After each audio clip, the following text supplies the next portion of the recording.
if you are on the East Coast of the United States. Good afternoon if you're in Europe. And aloha and sorry about the insomnia if you're joining us from Hawaii. My name is Marcus Noland. I am the Executive Vice President and Director of Studies at the Peterson Institute for International Economics. It is my pleasure to moderate today's event. We will be joined by Ignacio Garcia Bercero, Director, European Commission Directorate-General for Trade, and Anabel González, non-resident Senior Fellow at PIIE. Mr. Garcia Bercero will present the European Union's new trade policy agenda, including discussing how it compares to the Biden administration's approach. He joined the European Commission in 1987. He currently oversees activities related to multilateral affairs strategy and economic analysis. Between 2012 and 2019, he was responsible for overseeing EU activities in the fields of neighboring countries, US and Canada. He coordinated the work of the US EU high-level working group on growth and jobs and was chief negotiator for the TTIP negotiations. His remarks will be followed by comments by Ms. González. She has been with PIIE since 2018. She is host of the Institute's Trade Winds virtual event series. A personal note on Anabel's work program: when she first joined Peterson, we had some discussions trying to figure out exactly how she could best work within the Institute. Then the pandemic hit, and she took this challenge of the pandemic and turned it into something absolutely fantastic with the Trade Winds broadcasts. And if you're not familiar with them, you're interested in the topic of trade, I would urge you to sign up and start following along with these broadcasts. Prior to joining Peterson, she was Senior Director of the World Bank's Trade and Competitiveness Global Practice from 2014 to 2018, and previously served as Minister of Trade of Costa Rica from 2010 to 2014. After her remarks, I will give Mr. Garcia Bercero the opportunity to respond, and then we'll open it up to question and answers from the audience. You can use the question and answer function in Zoom to submit your questions. So with no further ado, I'd like to turn the program over to Mr. Garcia Bercero.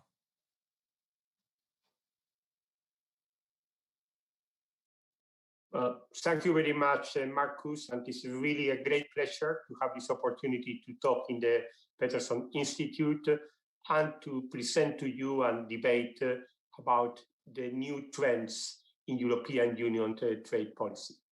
Now, last year, where we were in the middle of the COVID-19 pandemic, we came to the view that it was an important moment to do a strategic review of our trade policy, that the world had changed a lot since the last time that we have adopted a major trade policy communication, which was 5 years ago, where we were, by the way, still in the middle of the negotiations of the TTIP negotiations with the Obama administration. There were many important megatrends affecting the global trading system: the geopolitical conflict between the US and China, the transformation of our economies with the aspiration to achieve climate neutrality, the challenges due to digitalization, and that all these require a fresh look into European Union trade policy, not just to identify what it is that we need to do in the next few years, but to look into the next decade and to look into the perspectives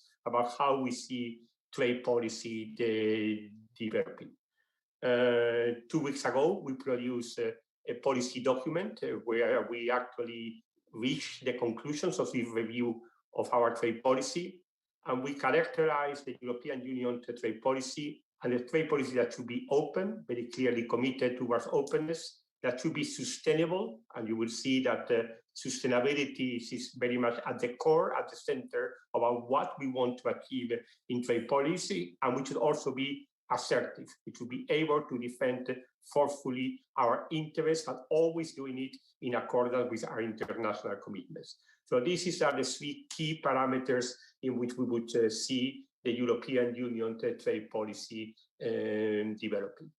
Now, what is new about this trade policy? Now, if you look into European Union trade policy over the last 15 years. A lot of the attention, a lot of the emphasis has been in the negotiation of comprehensive free trade agreements. We have been very active in the negotiation of comprehensive free trade agreements. We have developed a very agreements around the world, in Latin America, in Asia, in our neighborhood. And of course, we are not excluding that new opportunities may arise in the future, and we still have some negotiations ongoing and some agreements that need to be ratified. But we at this point in time think that our trade policy needs to be focused on three fundamental objectives. The first one is how trade policy needs to be articulated with those European domestic policies which aim at ensuring that we recover from the pandemic, but that we also transition towards a climate neutral economy and towards a more economy which is much more competitive in terms of digitalization. So you are going to see much more interaction between trade policy and those domestic trade policies of a regulatory nature are geared towards objectives of climate neutral transition.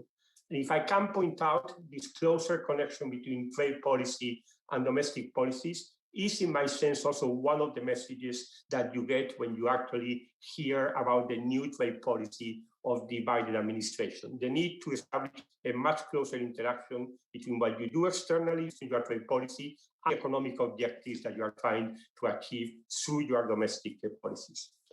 The second fundamental message coming from this trade policy communication is that we are actually experiencing a very, very serious crisis of the rule-based trading system that we believe is absolutely critical, that all attention to be focused about what can be done to reform the WTO so that it becomes again an institution that plays a central stabilizing role in the global trading system. And that's why we actually give a particular attention to our communication. So how we can work with other countries to try to build up a strong coalition for WTO reform. And in the document that we have presented, we have added a paper about 20 pages with our ideas about how we think one should proceed to a reform of the World Trade Organization.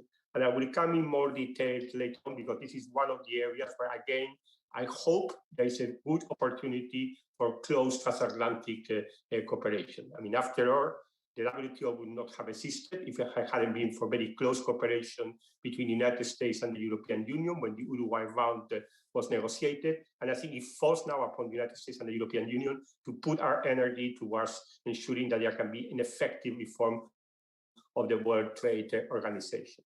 And the third element of our trade policy agenda is a strong focus on implementation and enforcement of those trade agreements that we have. Now, again, it's a point which I would very much identify in the US trade policy agenda. If you look into the latest document that was issued by USTR a few weeks ago, again, a lot of effort, a lot of focus on implementation and enforcement as a fundamental element to ensure the legitimacy of our trade policy agenda. So to summarize, there's going to be, I think, in the future, a very strong focus about how trade policy interacts with other domestic policies, very, very much geared to the fundamental objective of ensuring that we move towards a climate neutral economy in Europe and globally. There is going to be a clear priority in working with countries to see what can be done to reform the WTO. And there's going to be a strong focus on the implementation and enforcement of our trade agreements. Now, what does this mean for relationships between the European Union and the United States? I have to say that we look with a lot of interest to the signals that we have been receiving from the new US administration, including some positive steps like a decision to confirm the appointment of Dr. Ngozi Iweala as the new Director General of the WTO, like the decision to enter into an agreement to suspend tariffs in the Airbus Boeing dispute. We are very pleased to see that Catherine Tai has now been confirmed as the new USTR, and we are really looking forward to the possibility of working together strategically to try to have together an influence on the global trade agenda. Of course, very much in partnership with other countries. Now, I would identify two particular areas where I think this cooperation can be particularly meaningful. One I have already mentioned is WTO reform. We think that it would not be possible to achieve a meaningful reform agenda in the WTO in the absence of cooperation between the United States and the European Union. It doesn't mean that it is just enough for the United States and the European Union to agree, but without agreement, without the United States and the European Union, it will be very difficult to see how we can move the WTO reform agenda forward. And we believe that fundamentally there are three critical issues that need to be done in order to restore the credibility of the WTO as an institution. First, there's a need to modernize the rule book. The rule book, as it is now, is not really responsive to the real needs of 21st century trade. There's a need to find a way of modernizing the rules, and it has to be very clear. In practice, this is only going to be possible on the basis of plurilateral agreements. And the key question is to see how those plurilateral agreements can be integrated within the WTO framework. We think that there are two particular critical areas, one on which there are already negotiations in Geneva. That's the issue of digital trade or e-commerce, depending on how you want to call it. A large number of countries have been negotiating in Geneva for some time now, and we believe that this is going to be one of the critical negotiations where we think we should be able to cooperate with the United States and others to try to bring these negotiations to a satisfactory conclusion. But the other critical area where there is currently insufficient rules internationally are those rules which relate to ensure that there is a level playing field. And that's fundamentally the question of competition with economies where the state plays a very central role in the economy, or to say things clearly, China, although by no means only China. We started to work already with the Trump administration together with Japan in looking about how rules on issues like industrial subsidies could be reinforced. This is something that we are certainly very interested on resuming this work with the United States and Japan, but we certainly would want to go way beyond the United States and Japan. Hope that between now and the end of the year, there's a sufficient broad coalition of like-minded countries that come forward with ideas about how to strengthen rules on issues like industrial subsidies, on issues like state-owned enterprises, so as to ensure that there is a proper level playing field, and that when the state intervenes in the economy, it does it in a manner which doesn't create negative spillover effects vis-a-vis other economies. This is, we think, one of the fundamental issues on which the rules of the WTO need to be improved. It cannot be agreed multilaterally. That would be totally unrealistic. We believe that if the United States, the European Union, and a significant coalition of like-minded countries are ready to advance in that direction, it will be very, very difficult for certain countries not to be ready to engage constructively in the discussions. The second issue is, of course, reform of WTO dispute settlement. Now, the WTO without binding dispute settlement is not the WTO. It is something totally different. And the risk of continuous escalation of conflicts if we don't have a functioning dispute settlement system is something that we should all be worried about. Now, we say very clearly in our communication that we acknowledge the validity of the criticisms that the United States has been making about a number of the practices of the jurisprudential approaches of the WTO appellate body, and that we are very open to entering into discussion with the United States, but also with other countries about how the dispute settlement system can be reformed. There are only two fundamental points that, from our point of view, always will need to be maintained. One is you need to avoid blockages in the system, so you need to maintain what is called the negative consensus rule, and you need to maintain an independent appellate body. But provided that those two principles are respected, we are quite ready to enter into a detailed discussion with the United States to try to find a way forward to introduce reforms of dispute settlement system. We know that some of these reforms are going to be difficult, which are going to require discussions, but we are very much open to enter into that discussion with the United States and with others. And finally, we believe that the WTO needs to mainstream much more into its activities the sustainability dimension. Now, this is not just a question about rules. This is not just a question about market access. It is a question that throughout the activities of the WTO, it's important that issues relating to sustainability are sufficiently integrated, are sufficiently considered, including the monitoring and deliberating function of the WTO. And again, we think that this administration has made very clear that issues like climate are critical issues, where this administration would want to see how the trade and climate issue can be tackled. And we would be very, very much looking forward to see how we can work with the United States and others to try to mainstream this sustainability dimension into the WTO.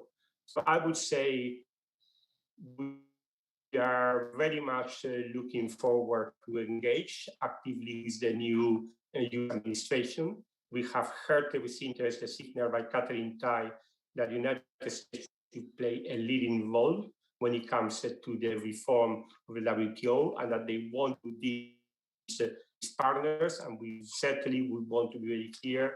We are very keen and very interested to work together with the United States. The immediate challenge is, of course, the ministerial conference of the WTO in November of this year. Now, we, of course, need to be realistic about how much can be achieved by that point in time. But at the same time, we need to have a certain sense of urgency. I mean, we need to be sure that by MC12, we have put the process of WTO reform on track, that all the critical elements that need to be discussed are on the table, that there is a proper forum to discuss them.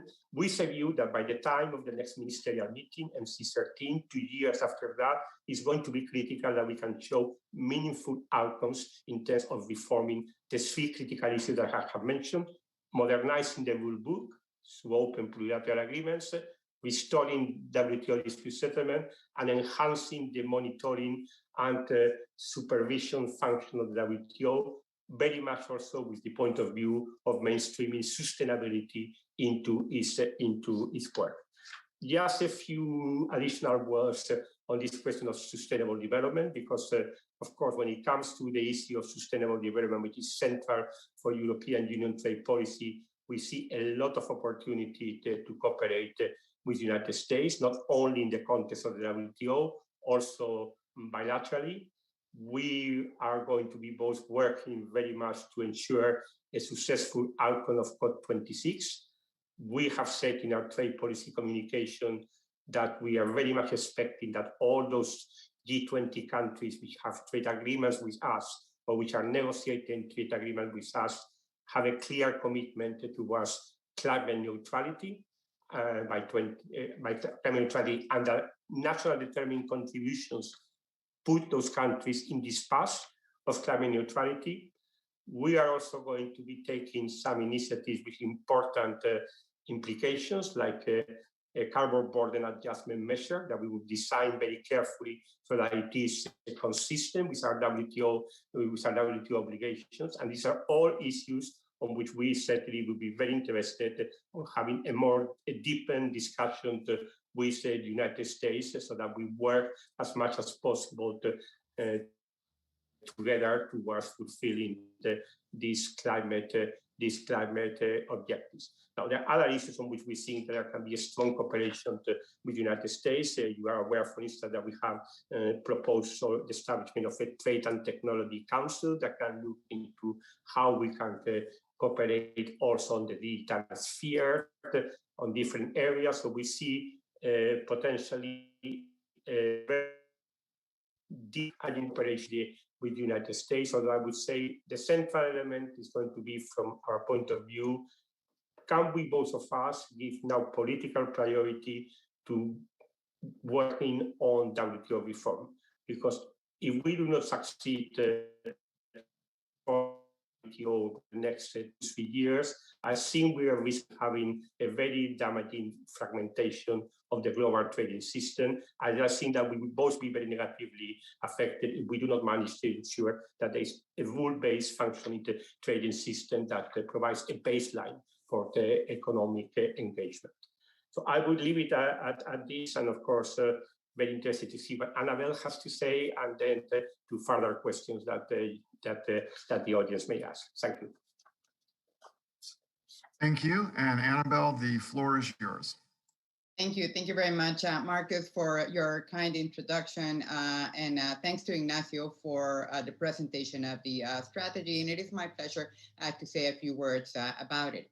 So for the past 4 years, trade policy at the global level has been in a state of disarray. The EU strategy is a welcome contribution to reigniting and normalizing the conversation on trade policy. And I think the EU is to be commended for its leadership in taking the initiative.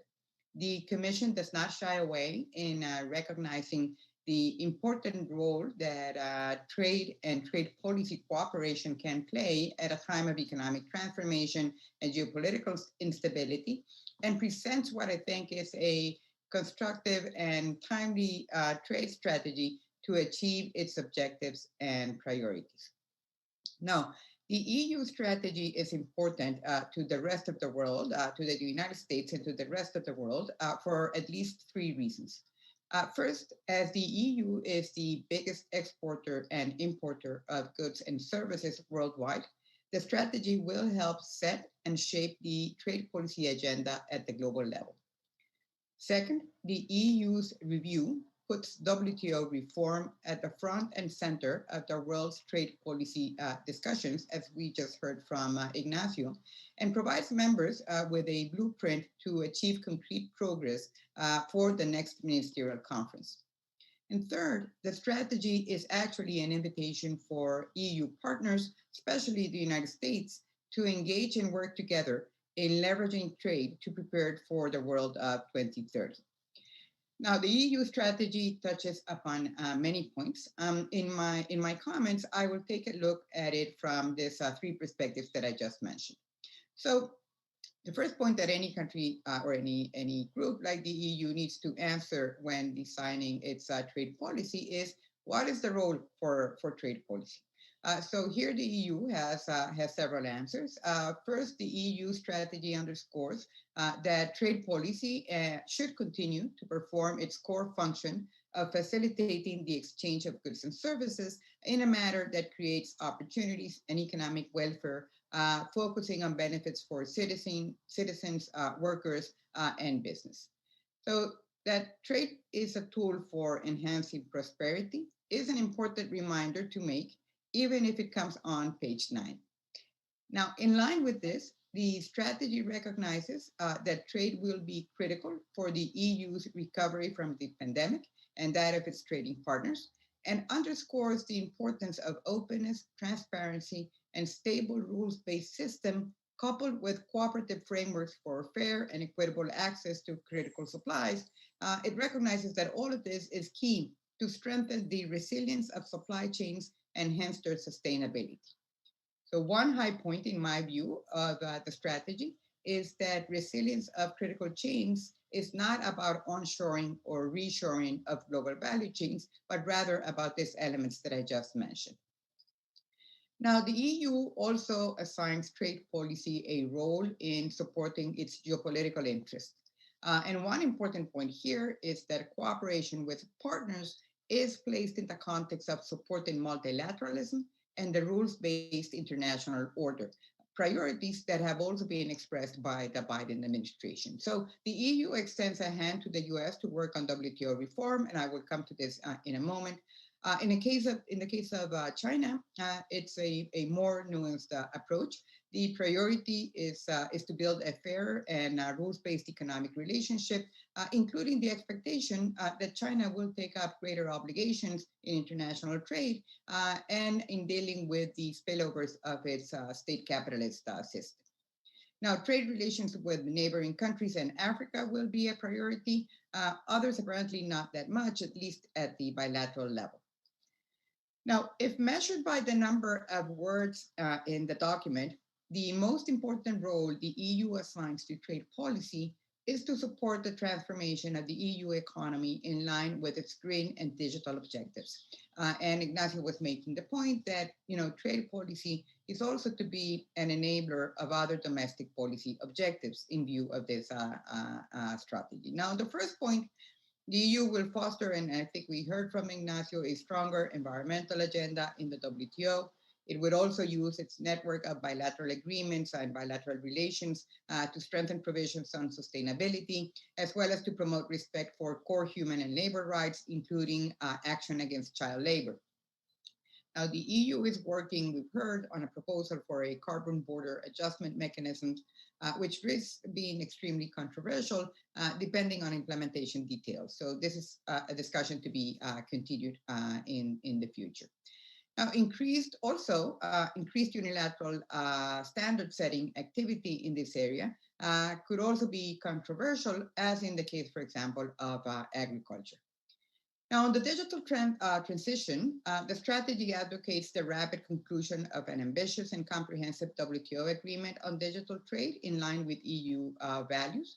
And here again, it also advocates for a closer focus on regulatory cooperation with like-minded partners, which potentially could be important for the US, but also may create friction with other partners.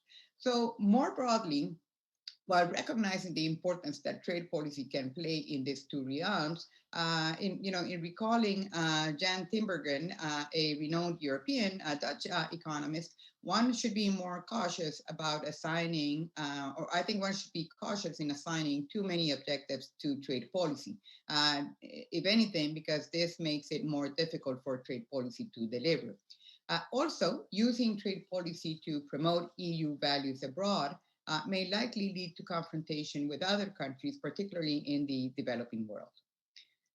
So let me move now to the EU, the part of the strategy that relates to the EU proposal to reform the WTO to reshape globalization. And the EU brings a full annex on WTO reform. And I think this is probably the greatest contribution of the EU strategy to revitalizing global trade cooperation. Even as the WTO members may not and will surely not agree with the EU's views on many topics, this is an area where merit is to be given to the EU in that it puts complex issues on the table as opposed to brushing them under the carpet. It signals its openness to enter into negotiations by flagging potential concessions. And it not only speaks to the what, but also to the how of reform, proposing a realistic yet impactful plan to achieve results in the next WTO Ministerial Conference by November and to set a strong program to guide the work thereafter. So again, the Annex on WTO reform covers many topics, but I'd like to refer to a few of them. First, on restoring a sense of purpose for the WTO, the EU makes a strong push for sustainable development in line with the value-driven approach to trade policy. It suggests to proceed incrementally, starting with short-term confidence-building measures, for instance, like concluding the long overdue fisheries subsidies negotiations, working on a health and trade initiative, which is something that I think is particularly very relevant, building a strong health and climate agenda, and helping implement the Sustainable Development Goals on decent work and gender equality. All of this should resonate well with the new Biden administration from what we have heard so far. Second, the EU recognizes that the US has raised a number of valid concerns on the role of the appellate body and shows openness to address them, including through legal formulations and improvements. So in extending an olive branch, it is inviting the US to signal its willingness to enter into good faith negotiations to find a multilateral agreement on dispute settlement reform. And this is a critical issue to restore a key role of the WTO. And third, the EU supports a more effective WTO negotiating function that would help modernize the rules we heard from Ignacio, including on digital trade, the whole dimension of competitive distortions due to state intervention in the economy, including industrial subsidies reform, state-owned enterprises, etc. It also reflects on the importance of addressing the topic of special and differential treatment for developing countries in a forward-looking manner. Importantly, I think also in a nod to other WTO members, the EU strategy recognizes more needs to be done to reduce trade distorting domestic support in agriculture, which again is a very important topic for many WTO members. Now, in its own frank assessment of the reality, the EU warns that if rules to integrate plurilateral agreements in the WTO are not agreed, there will be no option but to develop such rules outside of the WTO framework. And I think this is a very strong call that the EU makes for putting attention on this topic. Now, one point I would like to hear maybe a little bit more, and Ignacio made a reference to this, is on the time frame for WTO reform. And I think that he said he looks at MC12 as bringing some deliverables to build trust within the organization, but then a very strong work program to reform the organization. So maybe listening a bit more to that, I think, would be of interest to all of us and to our audience. And the final point is engaging with the US and others. And I think the EU goes a long way in trying to bring the US back to global trade cooperation, or in facilitating the path for the US to come back to global trade cooperation. It signals an understanding and shares a number of US concerns and invites the US to engage to find a maximum of convergence on their respective positions. Now, alignment, of course, is not perfect. Some of the EU priorities will no doubt conflict with the US.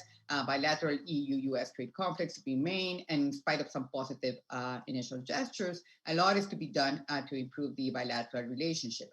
And finally, of course, time will tell whether the EU will really walk the talk. It's clear, however, that the EU, in my view, has done its part. The ball is now in the US court, which I think should not miss the opportunity to re-enter the game. Now, in moving closer to the US, I think it is also true that the EU is moving a little bit away from others. And while many others will surely benefit from EU's efforts if they lead to successful WTO reform in particular, the EU should also be mindful, in my view, of not sailing too close to the sun. Now, in addition, a value-driven trade agenda has the potential to clash with the views of many developing countries who continue to see trade primarily as a tool to foster growth and development. They too, however, have a chance to follow the EU example and put their own proposals on the table. That is a sure way to get negotiations started. Thank you very much.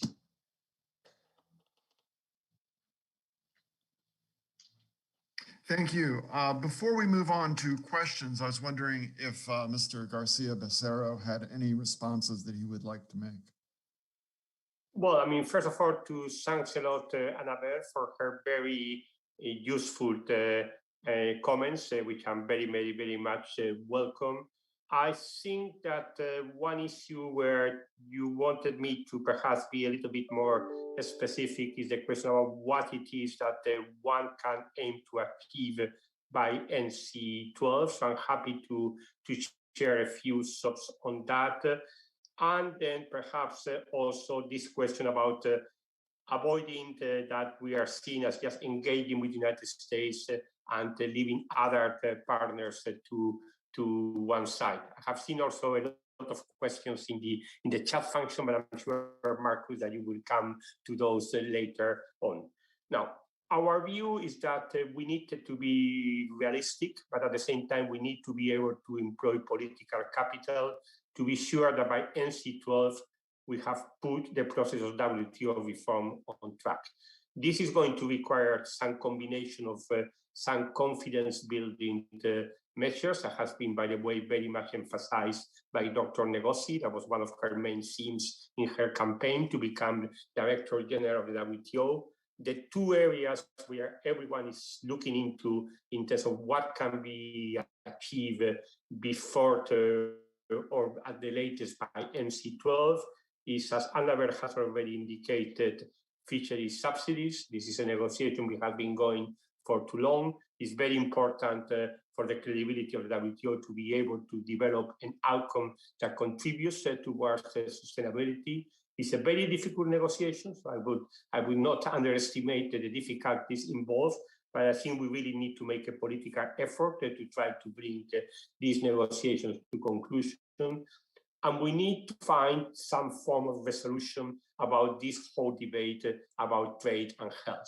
We are therefore quite interested in to see the ideas that Dr. Negosi has been developing in terms of what she calls a third way, looking in terms about how one can incentivize the cooperation among the companies to be able to ramp up production capacity. That is going to be the way forward to increase the production of vaccines, which is the fundamental challenge that we are looking in the short term. So again, what the WTO can do on that is going to be one of the important elements where we should try to achieve an outcome between now and MC12. Now, beyond that, we think what is going to be very important is that MC12 set up clear processes to look into the different components of WTO reform. We think there has to be a discussion in the WTO about how to improve both the negotiating function and the monitoring and deliberating function. This has to include, by the way, a discussion about the issue about how to integrate plurilateral agreements in the WTO. That is absolutely fundamental discussion. We really hope that the United States is going to engage on the issue of reform of dispute settlement, and that between now and MC12, we have enough clarity about the parameters about what can be a negotiated solution to improve the functioning of the dispute settlement system. We, of course, think that the worker principles are a good starting point, but we are, of course, conscious that there is a need to go beyond those working principles, but always respecting these two fundamental principles, which I laid out before. But clearly, we would expect that MC12 would set up a clear process to move forward on the reform of WTO dispute settlement. And of course, there's also going to be progress on a number of plurilateral initiatives. We think, for instance, that the negotiations on domestic regulation on services are very, very advanced, and it should be possible to conclude them no later than MC12, and that it should be possible to give an impulse to other plurilateral initiatives like e-commerce or like investment facilitation. And we hope that one would also start to discuss this idea about the plurilateral agreement to deal with the issues like industrial subsidies, state-owned enterprises. And of course, there will also have to be a work program to look into the issue of agriculture, and particularly into the question of domestic support. But I think those are elements that I think need to be there on the table in MC12, and that would therefore allow between MC12 and MC13 to make the necessary progress to tackle and achieve substantive outcomes in terms of WTO reform. Now, we are, of course, not saying that this is just an issue of cooperation between the United States and the European Union. We are very much in dialogue with other trading partners on the WTO agenda.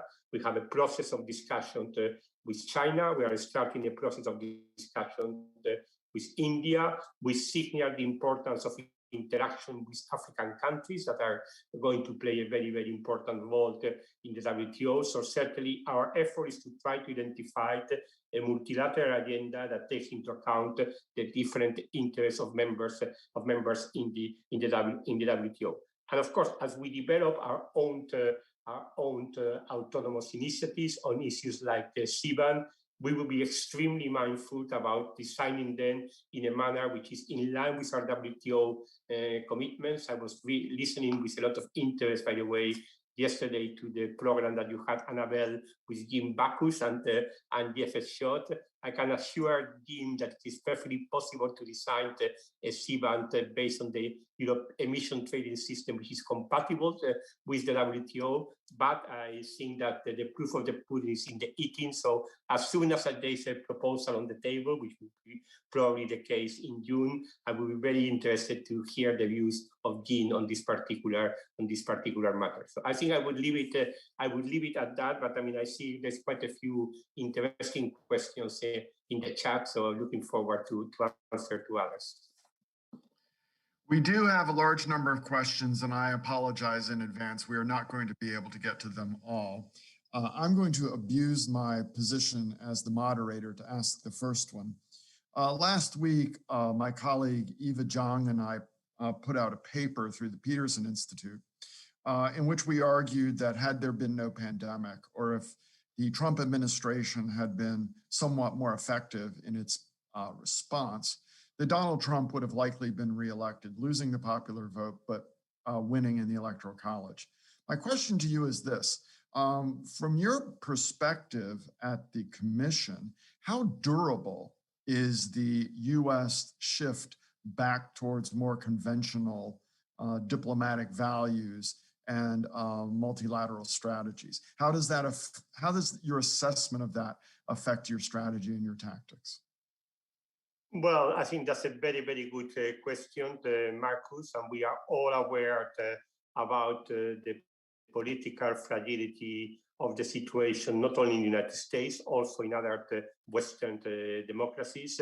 And therefore, we have to be ready for all the eventualities. I mean, at this point in time, we sense we are interested by the current administration to cooperate with us to deal with the European Union as an ally.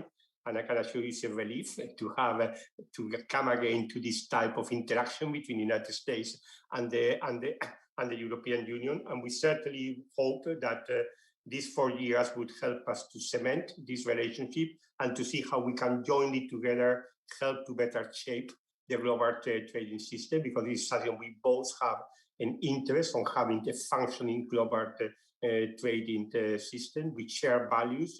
We see common threats. So I think there's a lot that we have together, but we need to be ready to all the eventualities, and that's why, as you saw, our trade policy talks about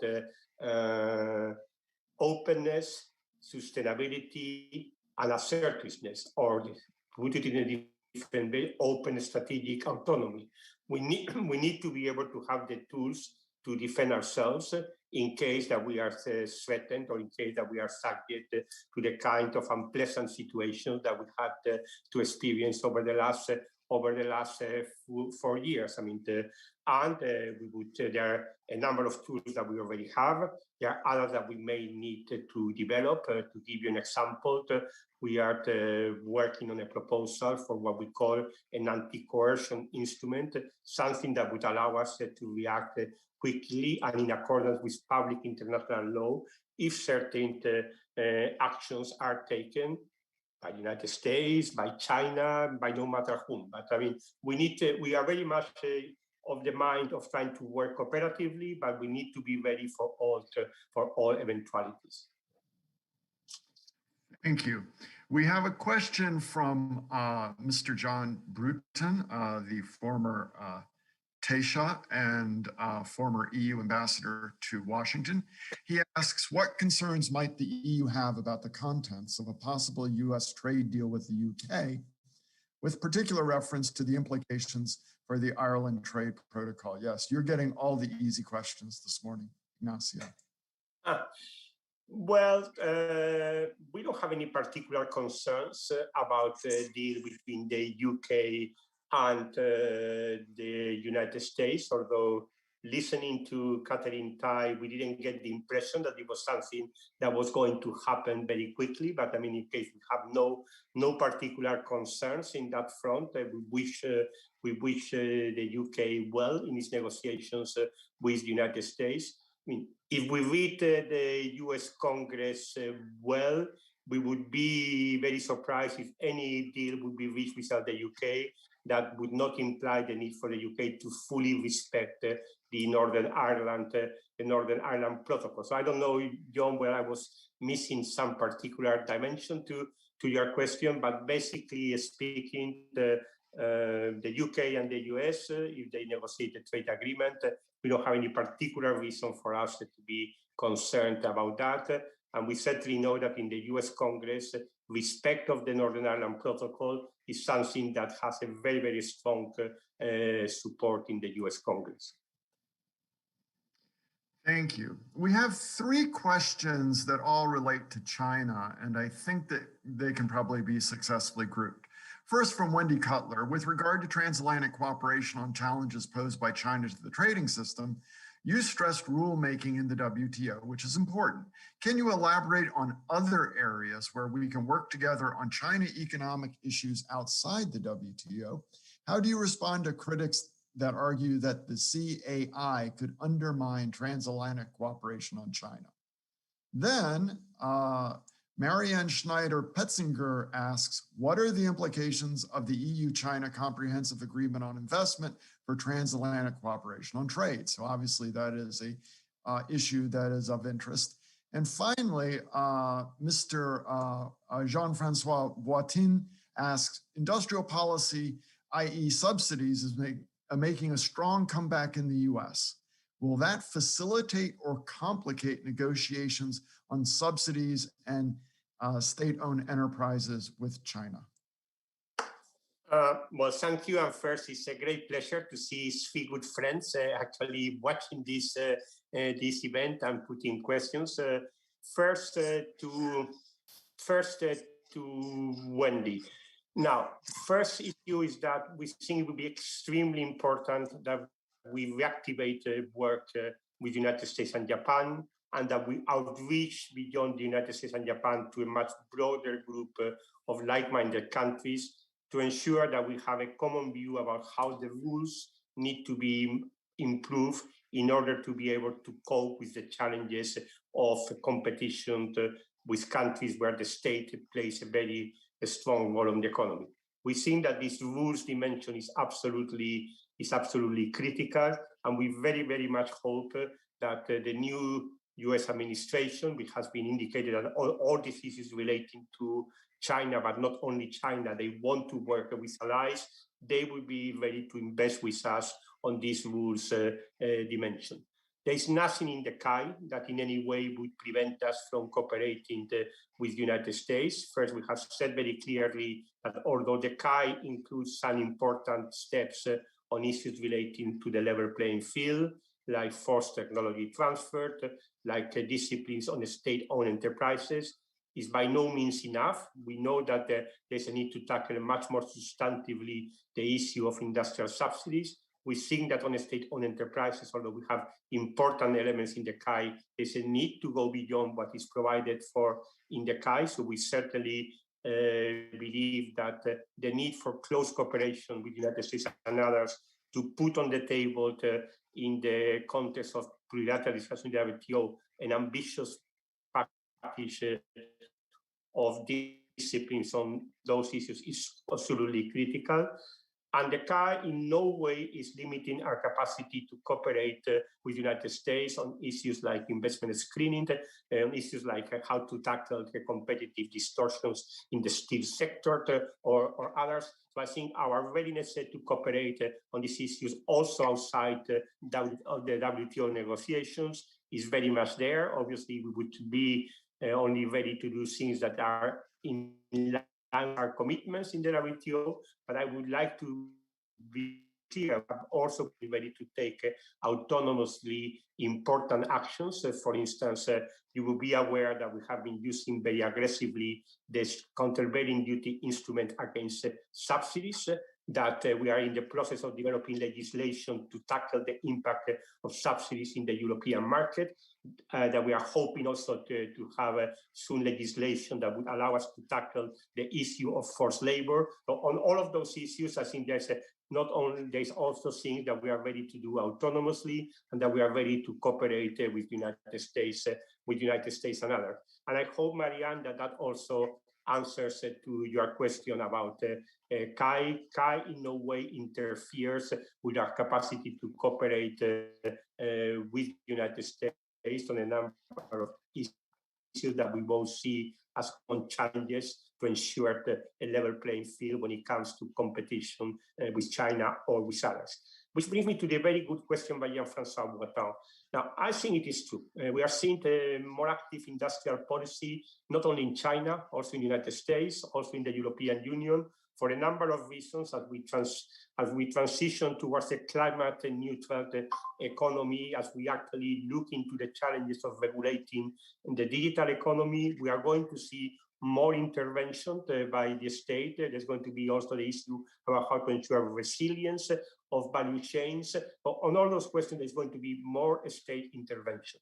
From my point of view, that makes it even more necessary to modernize the rules internationally when it comes to issues like industrial subsidies. It's not just saying all subsidies are wrong.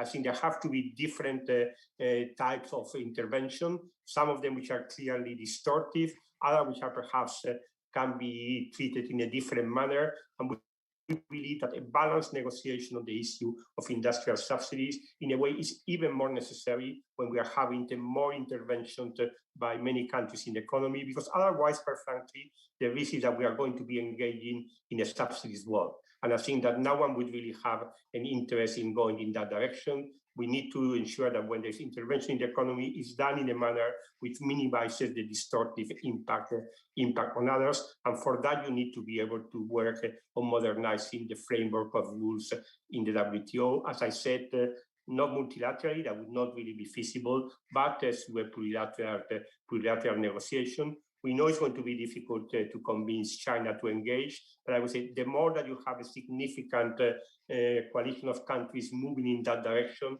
the more difficult it will be for China to ignore the issue. Thank you. We have a question from Sophie Munir, which I would also invite Anabel to respond to if she would like.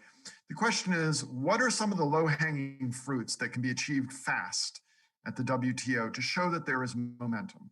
For instance, investment facilitation negotiations.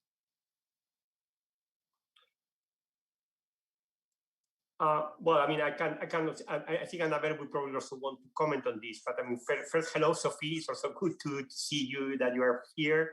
Now, the issues which I think are more ripe in terms of concluding the outcomes by MC12 is fisheries subsidies, although I would not underestimate the difficulties involved.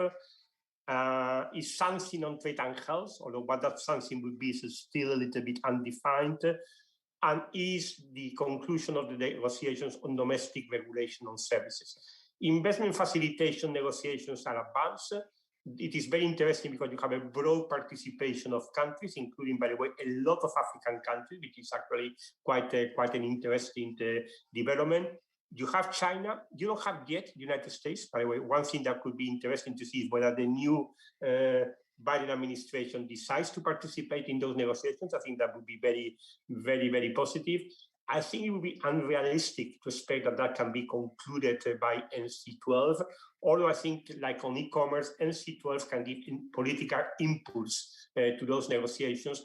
I would personally see them more as issues that should be done by NC13 rather than which can already be concluded by NC12.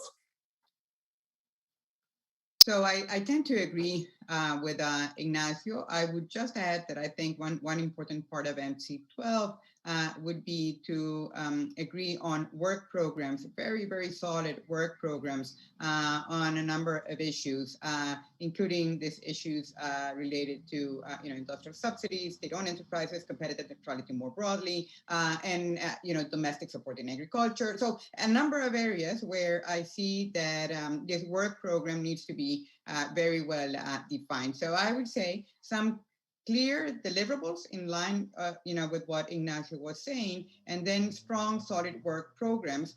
And I would expect to see a sort of very busy agenda for the WTO 2021, but 2022 and 2023 as well. And this would be critical years for the organization. But this doesn't mean that we can get everything done in December, but we should get those, deliverables that will bring sort of trust in the system, and then prepare for a very strong agenda going forward. So we are starting to run short on time. We have a tremendous number of very good questions.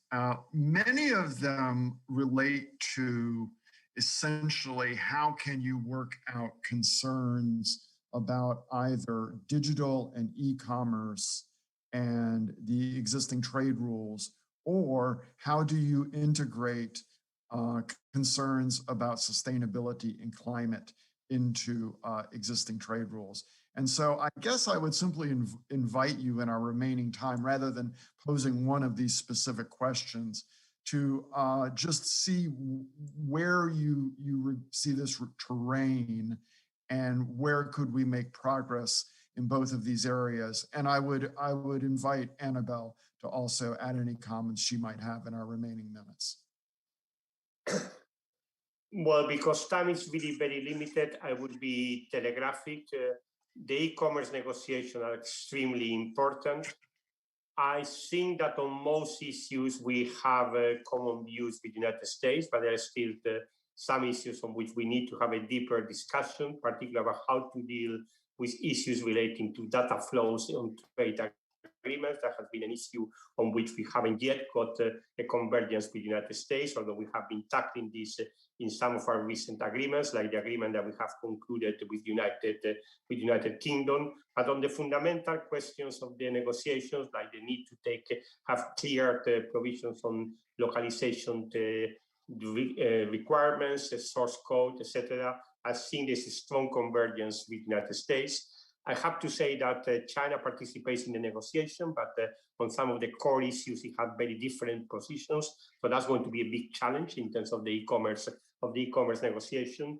On trade and climate, we have been working with countries in Geneva to try to develop an initiative that can look into a combination of elements. Some of these can be liberalization of tariffs and services on certain goods and services which can contribute towards the objectives of climate neutrality. Some of them can do with the issue about transparency, how to enhance transparency about those measures that countries are taking with a view to achieve climate goals, and how to have a more productive discussion about those issues in the framework of the WTO Committee on Trade and Environment. We are also interested to explore what can be done on the issue of fossil fuel subsidies, although we know that that's a very complicated matter.